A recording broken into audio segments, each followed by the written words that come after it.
मेरा सभी दर्शकों को तहे दिल से जय भीम। जय भीम इसलिए मैं बोल रहा हूँ कि मानवाधिकार दिन से यह हमारे बाबा डॉक्टर बाबा साहब अम्बेडकर ये पूरी तरह से जुड़े होने की वजह से उनका मैं आज यहाँ इस दिन पर जय भीम सबको दे रहा हूँ। मानवाधिकार यह क्या है, इसकी संकल्पना क्या है और लोगों तक इसका क्या विचार जाना चाहिए, ये बहुत ज़रूरी है। ये जानने के लिए बहुत ज़रूरी है और इसलिए इसी संदर्भ में आपसे बातचीत करना चाहता हूँ। मानवाधिकार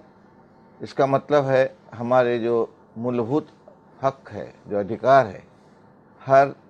व्यक्ति के जो निसर्ग ने दिए हुए जो हक है वही सब मानवाधिकार हक करके समाज समझे जाते हैं। लेकिन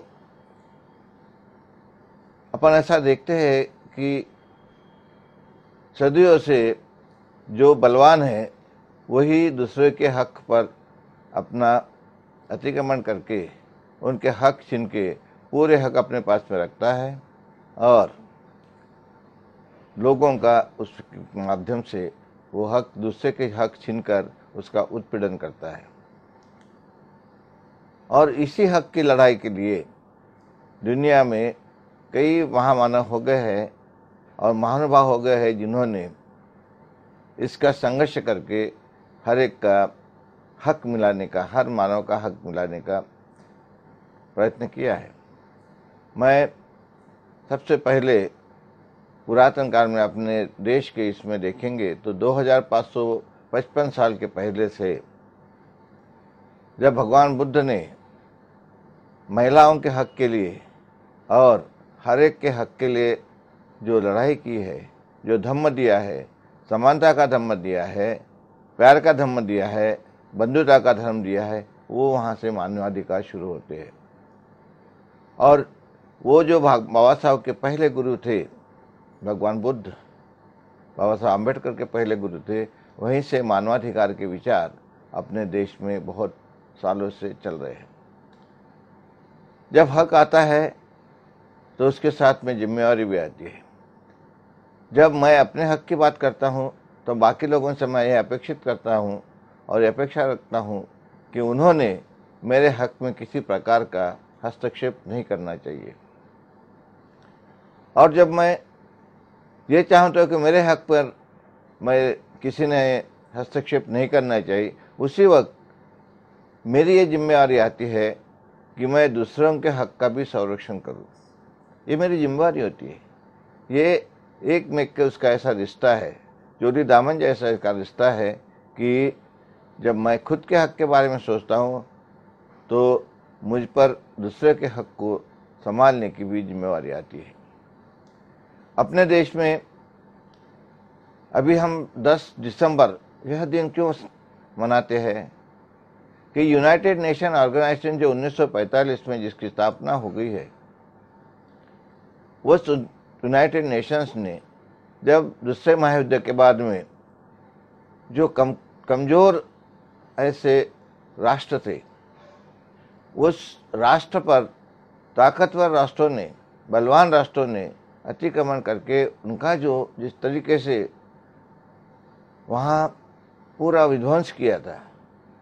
और उनका जीवन जैसा अपन देखते हैं, जापान का जो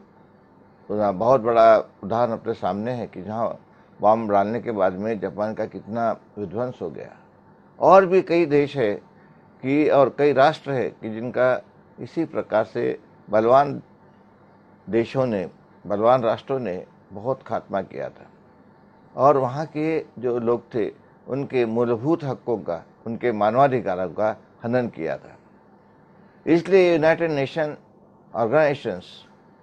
जो जिसको अपन कहते हैं, उसकी स्थापना 1945 में हुई और उन्होंने फिर ऐसा सोचकर कि यहाँ कुछ तो भी इसका हल निकलना चाहिए, इसकी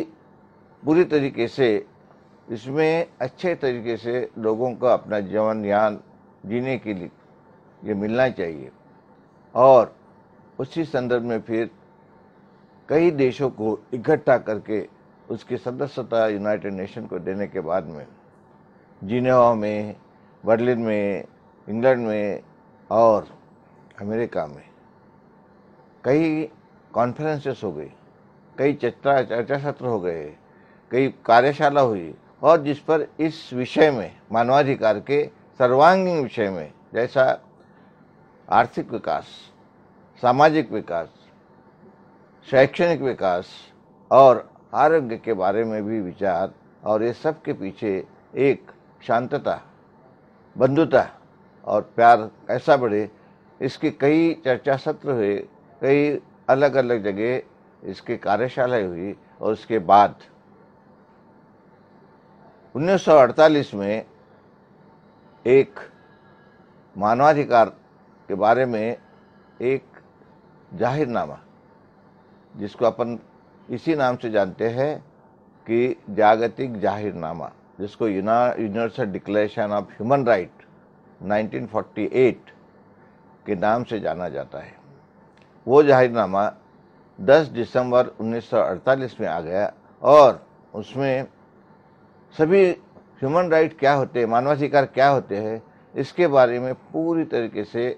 उसका अनुच्छेद, उनके पैराग्राफ वाइज एक ऐसा निर्देश दिया गया है कि कैसी किसी तरीके से ये मानवाधिकार बना रहे। और ये करते वक्त ऐसा भी बंधन डाला गया कि जो जो राष्ट्र इस यूनाइटेड नेशन ऑर्गेनाइजेशन के सदस्य है, उन लोगों ने यही जो जागतिक मानवाधिकार जाहिरनामा है, जो universal declaration of human right है, इसको अपने देश में पूरे तरीके से उसकी काम करना चाहिए, उसकी अमलबजावनी करना चाहिए, उसका पूरे तरीके से पालन करना चाहिए। इसलिए काम करे अपना भारत देश। ये भी बहुत दूसरे महायुद्ध में इसको भी काफ़ी तरीके से चोटें पहुंची, और ये चोट पहुंचने के बाद इन्होंने भी यूनाइटेड नेशंस का जो पहले सदस्य बने, उसमें भारत भी एक अपना उनका सदस्य था। और भारत ने वहाँ पर सदस्यता लेने के बाद में ये जो 10 दिसंबर 1948 में यूनिवर्सल डिक्लेरेशन आया, जागतिक जाहिरनामा जो आ गया मानवाधिकार का, उसके तहत हम पर भी, हमारे देश पर भी एक जिम्मेवारी आई। और जिम्मेवारी आने के बाद में हमने हमारे देश के लिए 1993 में the protection of human right act 1993, इसका ये हमारे पार्लियामेंट में हमने पास किया। अब ये ह्यूमन राइट क्या है, ये मानवाधिकार क्या है, इसके बारे में भी सोचना बहुत ज़रूरी है। हम पीछे जाएंगे और देखेंगे कि मानवाधिकार का संरक्षण अपने देश में स्वतंत्रता पूर्व और उसके पहले भी क्या था। हम देखते हैं कि हमारे देश में धर्म के नाम पर, संस्कृति के नाम पर महिलाओं के किसी भी प्रकार के हक नहीं थे। उनको ना पढ़ाई का हक था, ना उनको परिवार के इसमें संपत्ति में हक था, ना किसी निर्णय प्रक्रिया में महिला को हक था। अब ऐसे वक्त उनका सिर्फ उत्पीड़न होता था, उनको पुनर्विवाह करने की परवानगी नहीं थी। उनके बाद में उन पर उनका पति का यदि निधन होता है, निधन होने के बाद में वो महिला को अपने पति के साथ में चिता पर डाला जाता था और उसको बहुत अच्छा नाम दिया जाता, सती गई। इस प्रकार के उसके जीवन को हम हरण करते थे, उसके जीवन का हरण करके उसको हम जीने की, उसकी जो मूलभूत हक है वो निकाल लेते थे। लेकिन अपने देश में राजा राम मोहन राय जैसे समाज की सोच रखने वाले, समाज की सेवा करने वाले राजा थे। उन्होंने सबसे पहले ये सती प्रथा के बारे में काफ़ी जमकर उसका विरोध किया और उस वक्त के शासन को उसके बारे में कानून करने को बाध्य किया। ये ह्यूमन राइट का भगवान बुद्ध के बाद में अपने को दिखता है कि यह एक कार्य उन्होंने किया है। बाद में अपन देखते हैं कि महात्मा ज्योतिराव फुले जी ने महिला के शिक्षण के लिए, क्योंकि विज्ञान या आपको यदि विज्ञान नहीं है, शिक्षा नहीं है, तो आपकी सोच बंद हो जाती है,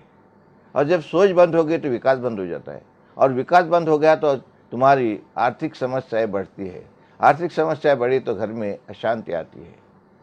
तो ये जो है, इसलिए ज्योतिराव फुले जी ने,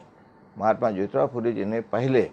महिलाओं के शिक्षण की, महिलाओं के विचारों की, उनको अपना ज्ञान और उनको अपना आत्मसम्मान कैसा रहे इसके बारे में सोच पहले शुरू की, और उन्होंने अपने ही घर से इसकी शुरुआत करके अपनी पत्नी माता सावित्री फुले, इनको उन्होंने शिक्षा देना शुरू किया। उस वक्त की जो परंपरागत व्यवस्था थी, धार्मिक और सामाजिक व्यवस्था थी, उन्होंने उनका जमकर विरोध किया, और विरोध करने के बाद में उनको काफ़ी तकलीफ भी पहुंचाई। लेकिन महात्मा ज्योतिराव फुले यह भी भगवान बुद्ध के विचारों के, समतावादी विचारों के, विकास की दृष्टि से सोच करने वाले, प्रगति की दृष्टि से सोच कर रखने वाले एक महात्मा थे, और उन्होंने इन सब चीज़ों का कोई इनके तरफ विरोध जितने भी किया उसके तरफ ज्ञान न देते हुए अपने पत्नी को सुशिक्षित किया है। और माता सावित्रीबाई फुले यह समाज की पहली आदर्श महिला है जिसने शिक्षा के माध्यम से महिलाओं में एक जनजागृति निर्माण करके उनको स्वयं पूर्णता कैसे रहेंगी, आत्मनिर्भर कैसे रहेंगे, इसके बारे में अपना एक आदर्श उदाहरण उन्होंने दिया है। ज्योतिराव फुले जी ने दूसरा भी कार्य किया है कि ये देश में धर्म के नाम पर हजारों सालों से जो जातीयता थी, एक समाज ऐसा था, उस समाज को एक वर्ग ऐसा था समाज का कि वो वर्ग को आदमी करके जीने का हक भी नहीं था। समाज में उनको पूरी तरीके से अलग रखा गया था, क्योंकि वो अछूत समझे जाते थे, वो दलित समझे जाते थे, और उनको किसी भी प्रक्रिया में, समाज के प्रक्रिया में सहभाग लेने का हक नहीं था। ऐसे इसमें दलितों को, अछूतों को अपने साथ में रख के समानता का, जाति भेद का जो एक यहाँ समाज में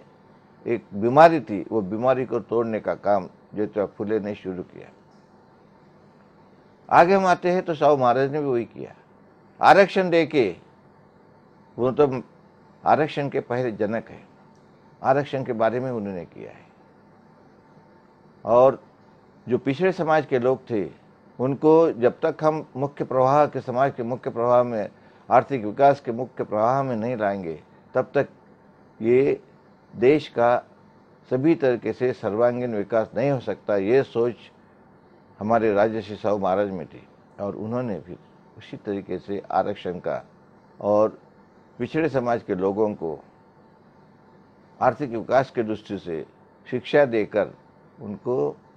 नौकरियों में आरक्षण, शिक्षण में आरक्षण, ये सभी दिया। महिलाओं को भी शिक्षण का ये हमारे राजर्षि साहू महाराज ने काम किया है। महिला के शिक्षण के बारे में अपन देखते हैं, धोंडो केशव कर्वे, इन्होंने भी काफ़ी काम किया है। नेल्सन मंडेला, उन्होंने भी यही काले और गोरे,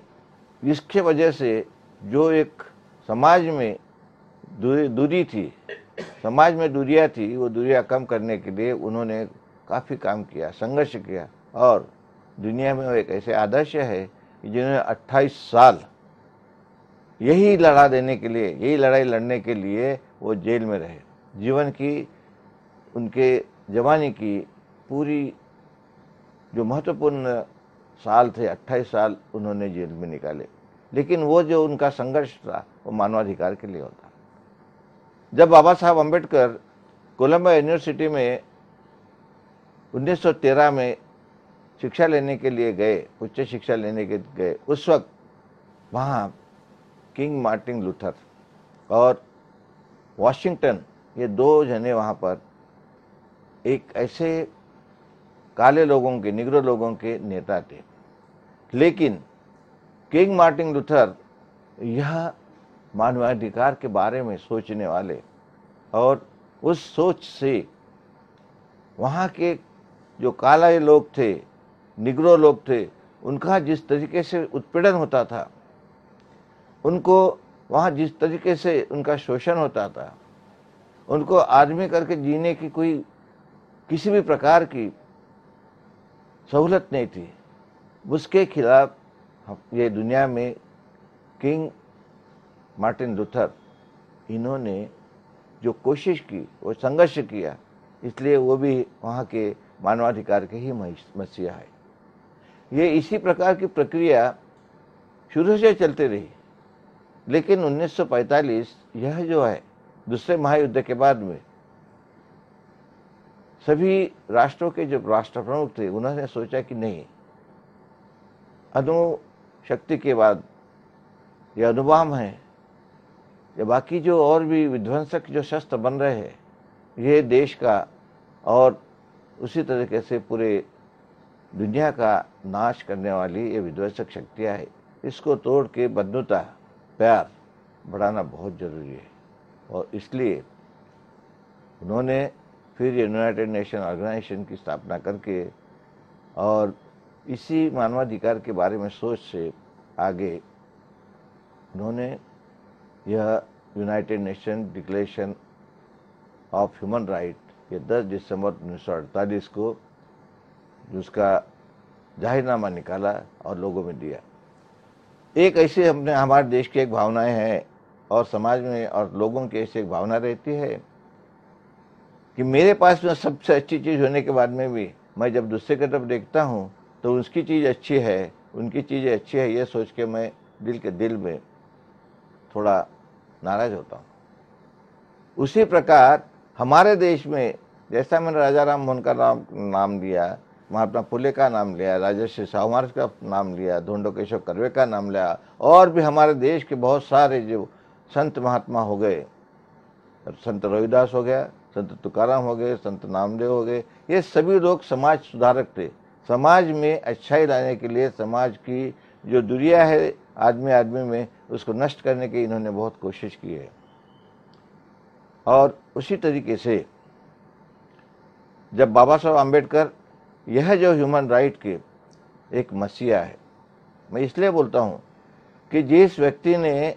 समानता लाने के लिए, बंधुता लाने के लिए और जातिभेद नष्ट करने के लिए 19 और 20 1927 में महाड़, ये जो रायगढ़ डिस्ट्रिक्ट में एक गांव है, उस महाड़ में जहां शिवाजी महाराज उनके ज़माने में काफ़ी, और रायगढ़ जिले में उन्होंने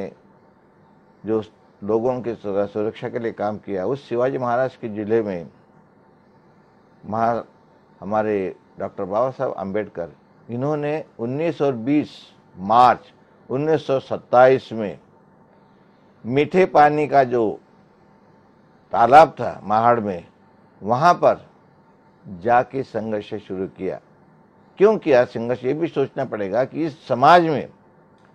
जातीयता का नाम से, इस देश में जातीयता के नाम से समाज का एक वर्ग, जिसको पिछड़े समाज अपन बोलते हैं, दलित बोलते हैं, उनको अलग रखा गया था। उनको जीने की किसी प्रकार की हक नहीं थे। रास्ते से चलते वक्त उनके मुंह के सामने एक मिट्टी का छोटा सा बर्तन रखा जाता था और पीछे उनके एक झाड़ू लगाया जाता था। उनको अच्छे कपड़े, उनको अच्छा खाना, उनको अच्छी ये उद्योग करने का कोई भी उनको हक नहीं था।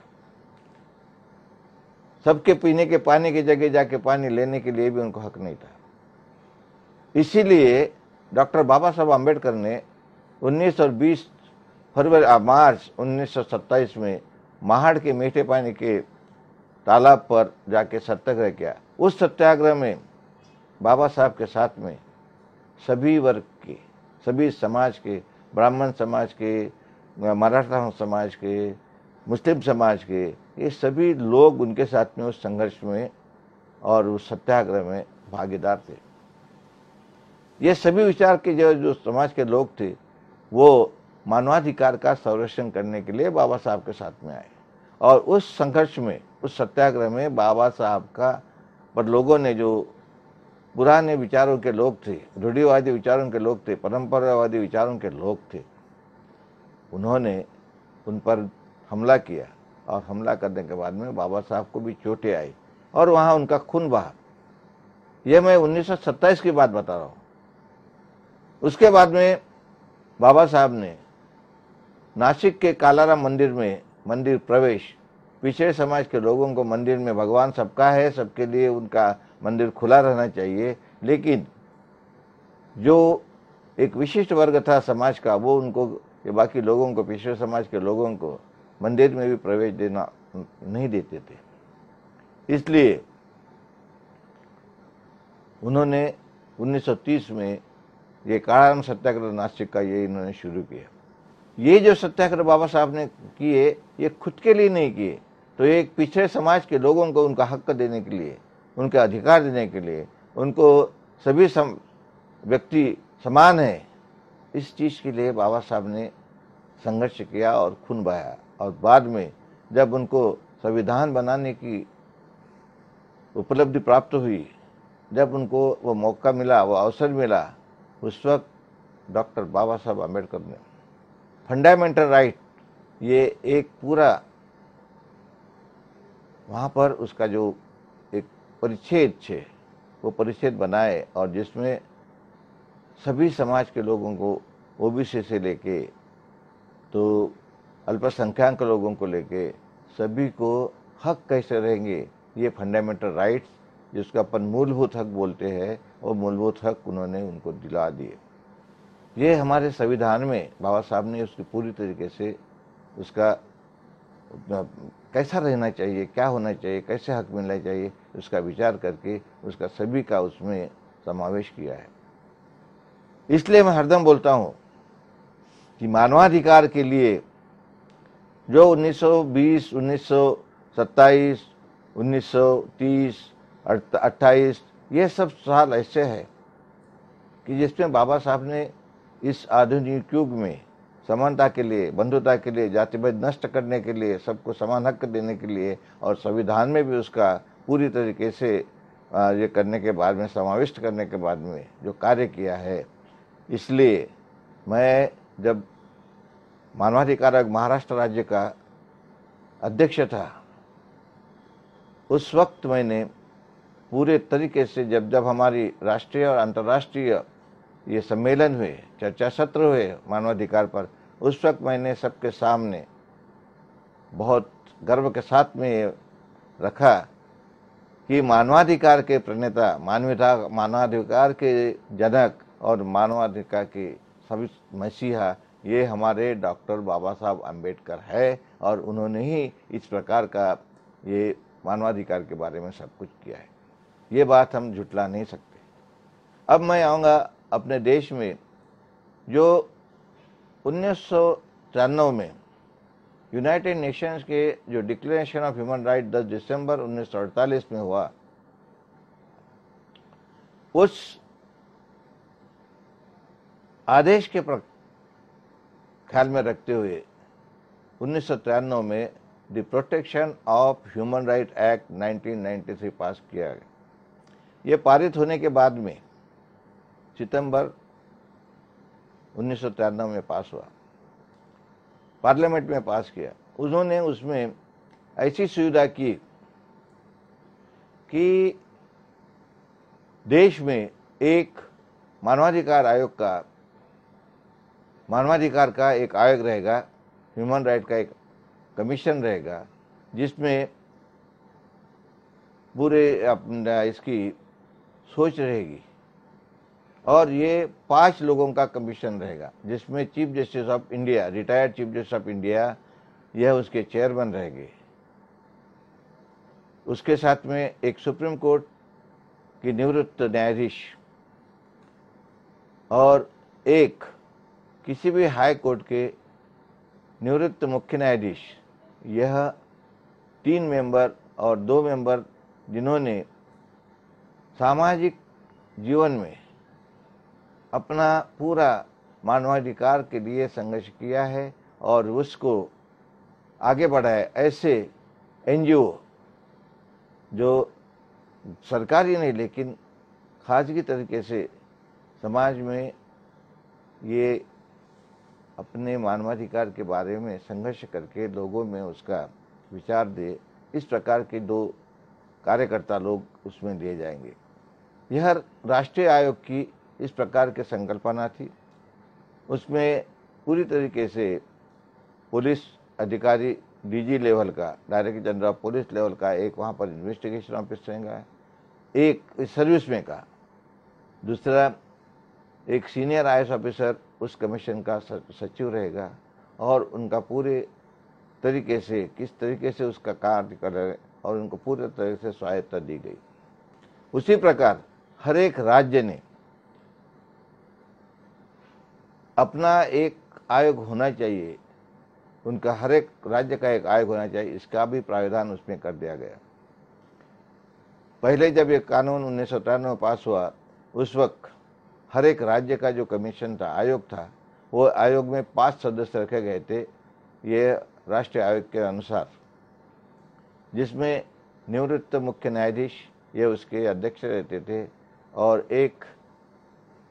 निवृत्त उच्च न्यायालय के न्यायाधीश, एक जिला न्यायाधीश, वरिष्ठ जिला न्यायाधीश और 2 सामाजिक कार्यकर्ताएं और समाज इसमें मानवाधिकार पर कार्य करने वाले एनजीओ में के लोग रहते थे। बाद में इसमें संशोधन आ गया और 2007 में हर एक राज्य में 5 की जगह सिर्फ 3 लोग रखे गए और वो एक निवृत्त मुख्य न्यायाधीश किसी भी उच्च न्यायालय का और एक जिला सत्र न्यायाधीश, सीनियर जिला और सत्र न्यायाधीश, वरिष्ठ जिला और सत्र न्यायाधीश या उच्च न्यायालय के निवृत्त न्यायाधीश और एक कोई भी एनजीओ, इस प्रकार का उसका गठन कर दिया। अभी ये जो 1993 के मुताबिक जो कानून बना, उसमें एक बात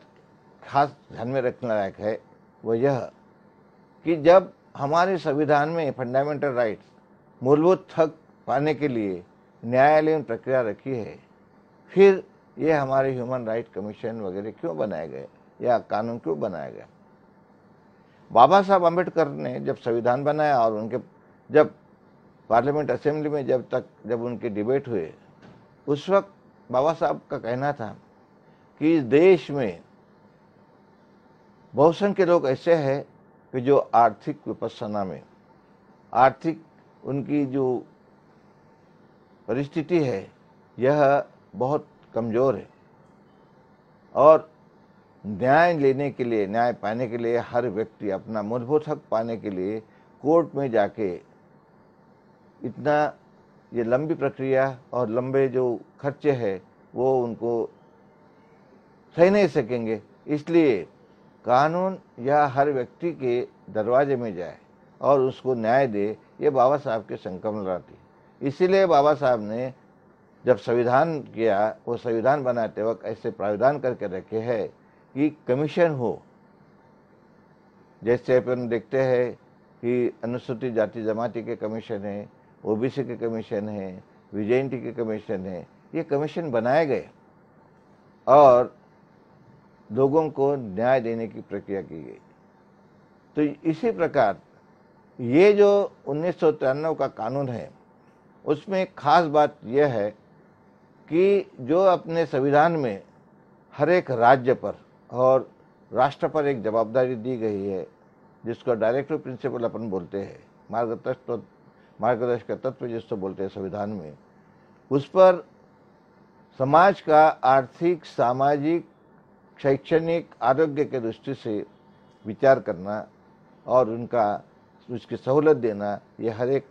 गवर्नमेंट का, हर एक शासन का कार्य है, यह उसमें बताया गया। और जब ये जिम्मेवारी शासन और शासन के कार्यकर्ता यानी अधिकारी लोग जब पूरी तरीके से पार नहीं करते, उस वक्त उस वजह से जो मानवाधिकार का हनन होता है, किसी व्यक्ति का अधिकार का हनन होता है, उसको न्याय नहीं मिलता, उसके खिलाफ न्याय देने के लिए यह आयोग कटिबद्ध है और उसकी पूरी तरीके से न्यायालयीन प्रक्रिया होने के बाद उसका सिफारिश करने का काम यह आयोग करता है। और यह आयोग वैसी सिफारिश करते वक्त जिस डिपार्टमेंट की तरफ उसकी ये की जाती है, सिफारिश की जाती है और जो सूचनाएं दी जाती है, वो सूचनाएं उस डिपार्टमेंट पर, वो शासन के उस विभाग पर बंधन कारक होती है। काफ़ी लोग बोलते हैं कि किसी भी कमीशन की जो कुछ सिफारिशें आती है, रिकमेंडेशंस आती है, वो रिकमेंडेशन या सिफारिशें ये बंधन कारक नहीं होती। मैं आपके सामने बताना चाहूँगा, ये protection of human right act 1993 ये जो बनाया गया है, इसके सेक्शन 18 उसका अनुच्छेद 5, इसमें वैसी सुविधा की गई है, ऐसा प्रावधान किया गया है कि ह्यूमन राइट कमीशन की जो रिकमेंडेशन है, जिस डिपार्टमेंट को जाएंगी, वो रिकमेंडेशन का, वो सिफारिशें जो की है, जो सूचनाएं दी है, जो आदेश दिए हैं,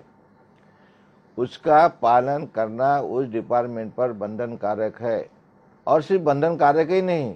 तो 30 दिन के अंदर उस पर उन्होंने पूरी तरीके से कार्रवाई करके वो कार्रवाई का रिपोर्ट उस आयोग को, जिस आयोग ने उन पर इस प्रकार का सिफारिश की है, सूचना दी है, उसको उन्होंने अपना क्या एक्शन लिया, ये रिपोर्ट उनको देना पड़ता है। ये